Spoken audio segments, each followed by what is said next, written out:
Hey, welcome to my live stream. If you're watching this late, I would appreciate you letting me know what you'd like me to review in a future video. I got some interesting ideas, which I'll talk about, but as you jump in here, then drop your question. Let me know where you're from. A couple things I wanted to mention. First, I'm looking for real estate agents. If you're in North America, you're looking at a real estate brokerage, you want training and could hopefully grow along with you. I'd be excited to know about the opportunity. Let me know. And otherwise, I'm taking a week off of nootropics. Man, it's crazy.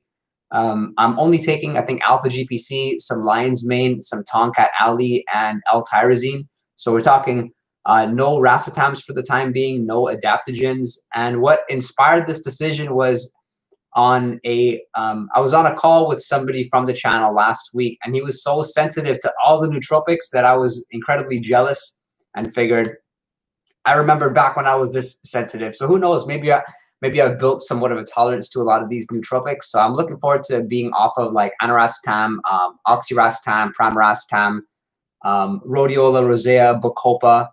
I'm still taking L-theanine, and then I mentioned L-tyrosine, and let's see what makes of it. It's interesting. I usually don't cycle off of everything like at the same time.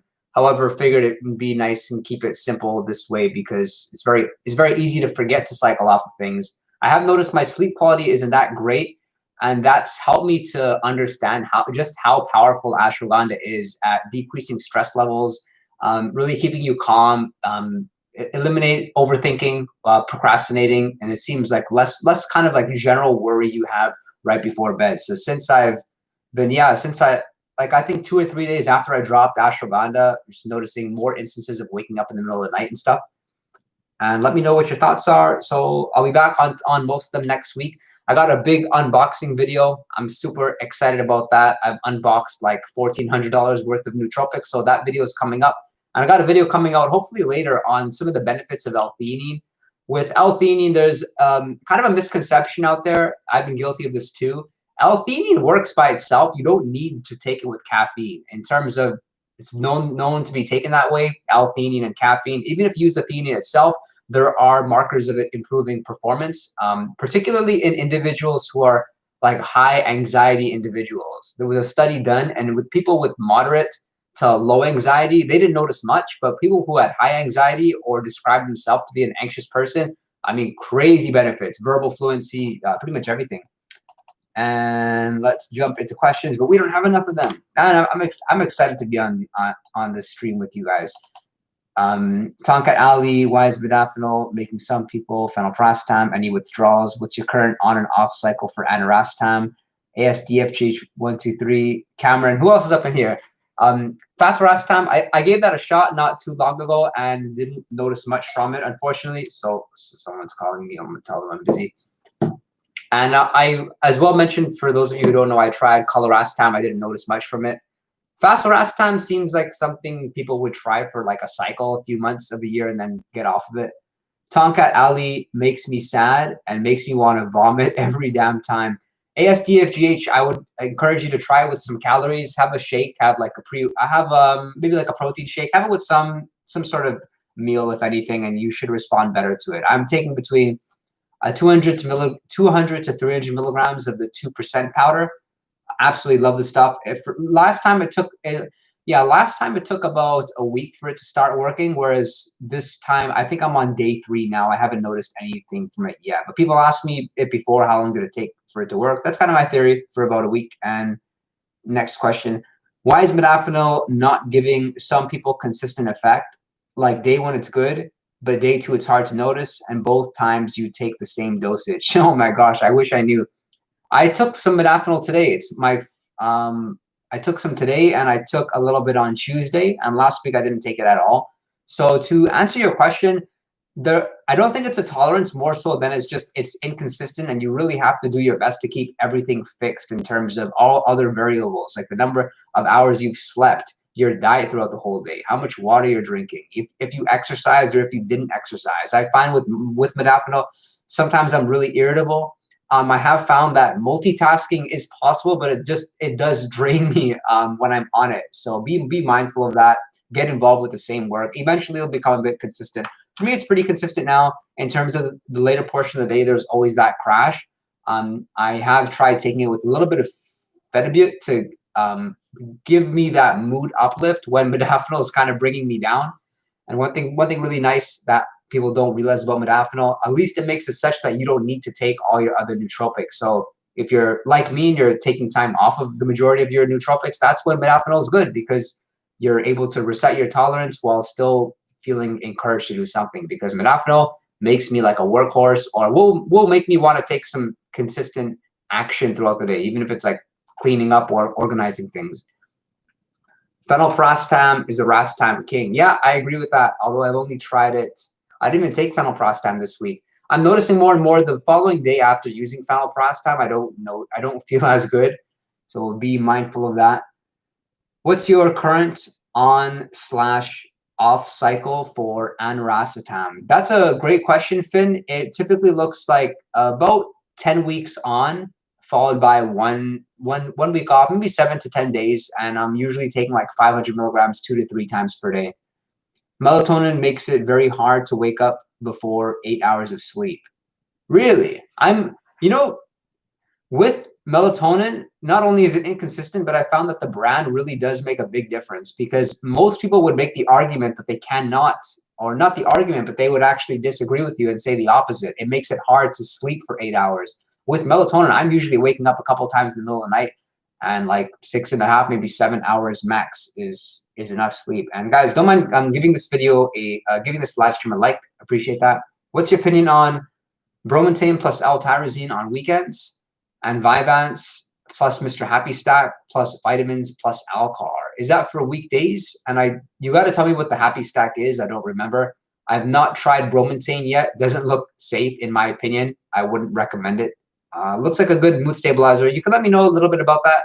But in terms of if you're looking for a stack to help kind of reset your dopamine receptors, it doesn't strike me like that really being a good substitute. I've been taking L-tyrosine with lion's mane for the last 5 days, but don't feel it working. What's wrong? Nick, are you using the L-tyrosine fasted? Because that's when it's most effective. Or first thing in the morning, maybe a couple hours after a meal. That's when you should feel something from it. With lion's mane, it should take a bit of time.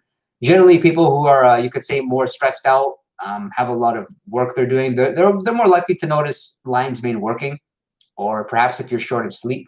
So what's wrong? I don't know, Nick. You got to tell me more about yourself. What do you respond well to? Are you taking anything prescription? How's your sleep? Tell me more about your nootropic experience. 5 times per week. What's the L-theanine does more for me than any nootropic I've tried yet, because it seems to be the only nootropic that actually does something with your brain waves and allows you to get in a state of more alpha brain waves, surprisingly. What is the best stack to boost BDNF? I made a video on that. I think it's 4 nootropics to grow new brain cells or something of that. Best stack to boost BDNF. Well, I can't really provide a stack without telling you first, like exercise, cardio. Like not only slightly more effective, but crazy more effective for BDNF. Heck, I even learned about this in psychology when I was at school. Like they spelled out the term BDNF, brain-derived neurotrophic factor. This can be made possible through aerobic exercise. So best stack, I don't know best stack, but what's worked is Noopept, lion's mane, melatonin has some studies, a lot of vitamin D, C-Max. And if there's probably more out there, guys, the rest of you are welcome to chime in. Some of the racetams too. Energy Stack, omega-3 chelated magnesium vitamin B complex. Hello, I noticed the effects of L-tyrosine lessened. Should I cycle it? Oh, you know what I could do that would be so much fun? Guys, give me 3 Mississippis. I got my whole box of nootropics up in here. And we can go through my damn order. Because it's like almost like a preview. Because I'm gonna need your help, guys. I'm trying all kinds of new things. For those of you that mentioned magnolia bark tablets. Oh man. So we got over like 20. I don't know if I can hold this up without the box breaking. I got like 25, 26 different nootropics, of which I think I already used maybe 13 or 14 of them, and then a whole bunch of stuff I'm just trying for you guys. I like how excited you got. Oh my gosh, this is better than Christmas. L-theanine, I got this in the capsule as well as the powder form, because with the powder I like taking a little bit more pre-workout, and sometimes I'll just like mix it into a big bottle of water. So I'm excited to get the caps because 200 milligrams as well is a little bit on the higher side. But I'll just go over some specific things I want to talk about. NMN, I don't know why everyone's telling me to try this stuff, because apparently it's for anti-aging, but I'll give this a shot. I'm not expecting to notice anything really from it. Tonkat Ali, I mentioned that. I got the capsules and I got the powders. And what else we got in here? Phosphatidylserine. I mentioned this in that video, nootropics to reduce cortisol levels. So I got the soy-free version. What's cool about this, I've never seen Nootropics Depot do this before, but they've actually got the nutrition label there, because this product is a soft gel, therefore it has calories. And don't worry, guys, if you pop in a question, I will go to your questions, but I figured this is a bit different than what I typically do. And what else we got in here? Acetyl L-carnitine is good for energy, specifically when you're fasted. A lot of you guys swear by magnesium L-threonate. I'm going to give this a shot in terms of good for general health. I don't expect to notice much, but what's cool about the reviews regarding that product is it seems to give you it seems to energize you and give you alertness at the same time, making you sedated. Because some people swear by taking it before sleep. Some people take it when they need an energy boost. Heck, I don't get it, but we'll see how that goes. I mentioned magnolia bark. I got some centrophenoxine, which most people are not taking this because it can be used as a replacement for choline. If you're happy with whatever choline source you're taking, CDP choline, alpha GPC, then you probably don't need this, including myself, but I figured to give it a try. I have used centrophenoxine in the past, but never from Nootropics Depot, though, as the alpha GPC was good enough for me. Rhodiola crenulata, different form. I've never tried this one specifically. I like the 3% rosavins, I think that's how you say it the most. Be giving that a shot. And finally got some dynamine. Dynamine capsules, looks like a natural energy producing nootropic similar to caffeine. And Cura White. Come to think of this, like curcumin, turmeric. This is a very potent version of it. This extract, some people notice better joint health. I don't know how it helps in terms of it being a nootropic. And then the rest of the stuff, we just got the usuals, I think, or I can't find them. My big bottle of Anrastam. I love this thing. It's beautiful. It's like the size of my head. And rhodiola. And yeah, lots of lion's mane. There's my big order. Like, that's only one page. You guys have any questions regarding this order? Let me know. And if there's any, and I kind of mentioned to you guys which nootropics that I'm newer to. If you have any recommendations for me as far as how I should be taking this stuff, how patient to be, I found that by reading less about nootropics before taking them allows you to remove a lot of biases and helps you to more properly kind of evaluate it for yourself.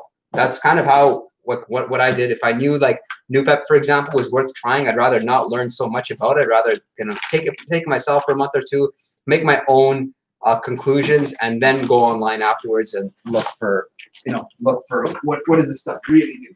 All right, guys, I want to jump back to questions.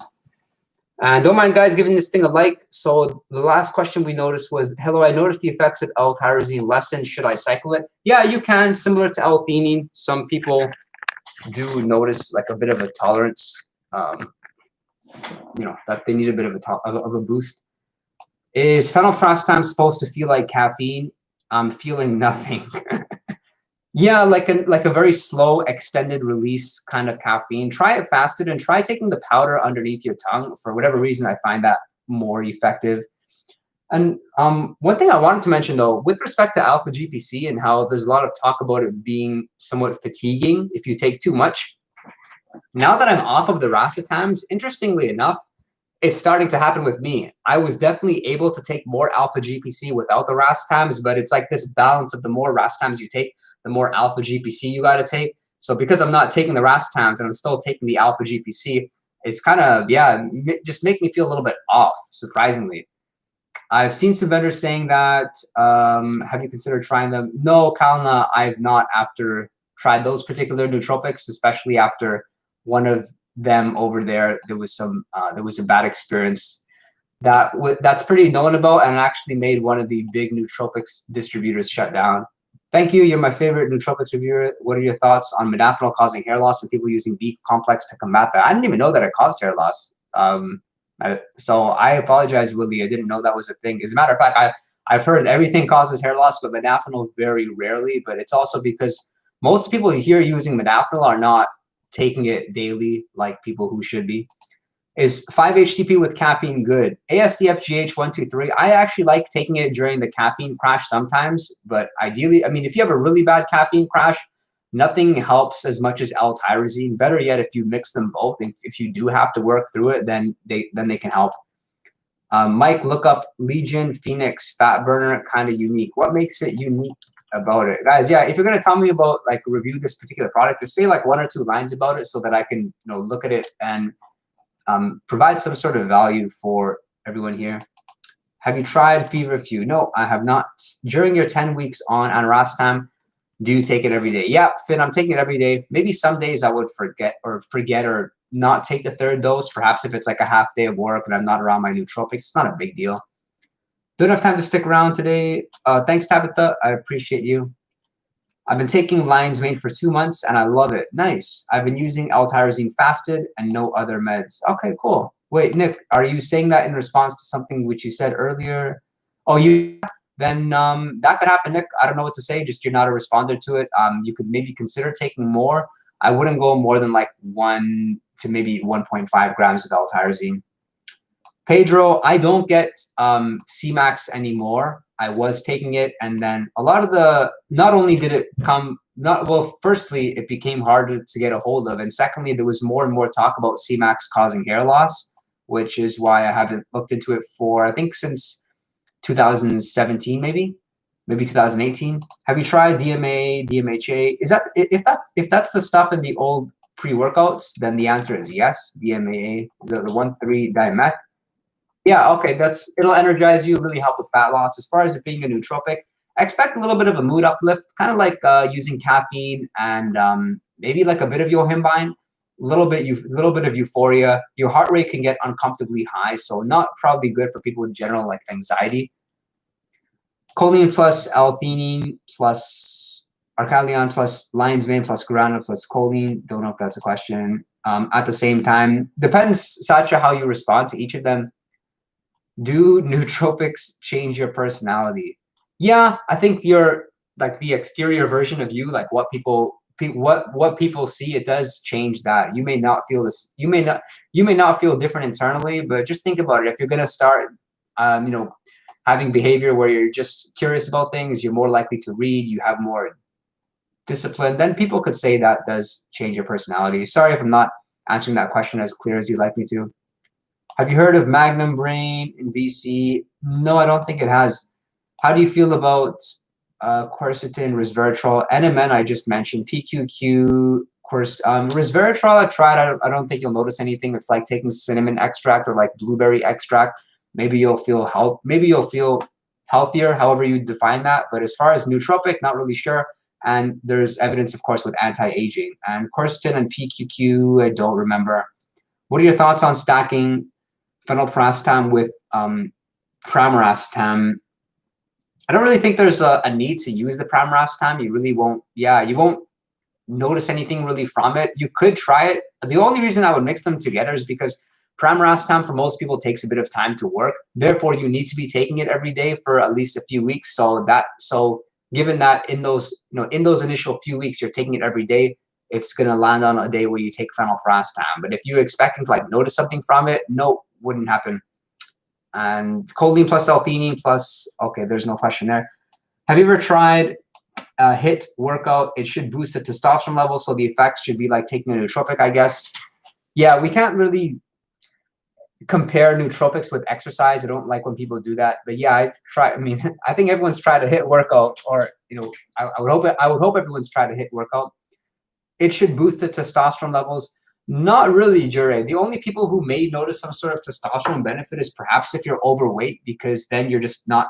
Generally, most people who are overweight aren't exercising enough, and that could perhaps help. But surprisingly, though, that would actually suppress or lower testosterone levels for a lot of people, because HIIT is known to be really like fatiguing. You got to make sure you're eating and you put a lot of strain against your body. It's almost similar to like doing not CrossFit, but for a lot of like different particular particularly you can say full body exercise like squats and deadlifts. If you rest too short between each set, it will fatigue you too much to the point that you're not recovering. You're really hurting your central nervous system. So just be careful with that. I do remember a time when I was doing too much cardio. I mean, I was pretty much like on my normal way, but I was doing too much cardio, wasn't recovering, and my testosterone levels actually dropped. So if you're looking to boost your testosterone, I would encourage you like work out your legs, do some heavy squats. You should do an experiment where someone you know gives you random nootropics and you have to guess what they are. It would probably make a good video. Or are they like, am I trying a capsule from them and you're expecting me to notice something from it? Are you still on Wellbutrin? Have you built a tolerance for it? Nicholas, yeah, I'm still taking it like 6 days a week, sometimes 5. I took it today. And by the way, I still use it on days when I use Modafinil. Have you built a tolerance for it? Like to some extent. If I don't take it, maybe like slightly more anxious than normal. It wasn't as bad as I thought it was. I remember missing a day when I remember missing a day once after 8 months, and I could definitely feel it. So perhaps doing the 6 day a week thing is good enough. Maybe I'll get off of it, but I can't really see the need to, as it didn't do, yeah, doesn't really change that much. I have found though, it really does help with fasting and the whole intermittent fasting thing, making you productive at the same time when you're hungry, you can say. L-theanine causes a lot of lethargy for me. How would you recommend combating this? Finn, take less, or if you're gonna take it, then I would advise you to like split the dose. Split dose better than single dose. Consider taking the L-theanine in green tea. For whatever reason, like a high caffeinated green tea can make me more productive in some cases than a caffeine pill. I don't know why. Have you tried maca combined with Panax for libido? It's amazing. No, I haven't tried that. I've not really responded well to Panax in the past. Have you tried maca? Yeah, too long ago to notice it doing anything. Thoughts on steak? On steak, that's funny. Thoughts on steak can give you some nice B vitamins, and maybe it's appropriate if you're not eating beef. There was a time when I was off of beef and I started eating a little bit more, and I felt better, slightly better energy levels. What is the most energized and euphoria giving substance you've done? I would like something I'd be able to work out to. Speaking of euphoria, combining the caffeine, L-tyrosine, and yohimbine, this really gives you a euphoria. You are slightly anxious at the same time. It's like just a nice anxiety you can still work with. Not a concerned anxiety, but like picking your nails, like physiology, just in terms of physically feeling a bit different. In terms of to work out to, I wouldn't advise that stack because yohimbine is really just strong on your heart rate. You'll be pretty uncomfortable. And don't mind, guys, giving this thing a big like. I appreciate it. Euphoria, guys, does anybody else have any suggestions? L-tyrosine and caffeine, for most people, they get a little bit of a euphoria from that, but it's pretty short-lived. You can consider adding some vitamin B and some mucuna pruriens into that, and that could help you out. And otherwise, even adaptogens, I find that if you respond really well to some of the adaptogens, if you mix like Bacopa and rhodiola rosea and some L-tyrosine, you can get a pretty good mood uplift, especially if it's in like the later portion of the day. Thanks for answering my question. Have you tried Hydrogen HCl? I think I have. I don't remember. I got to look that one up. I bought Pramiracetam because you said it helps for cold calling. That's so funny. And it does. Mike, do you have any plans of getting much stronger, or are you training with the same weights? I think we all want to get stronger in some capacity. It's just my ego likes to tell me that I have genetic limits, so there's no point.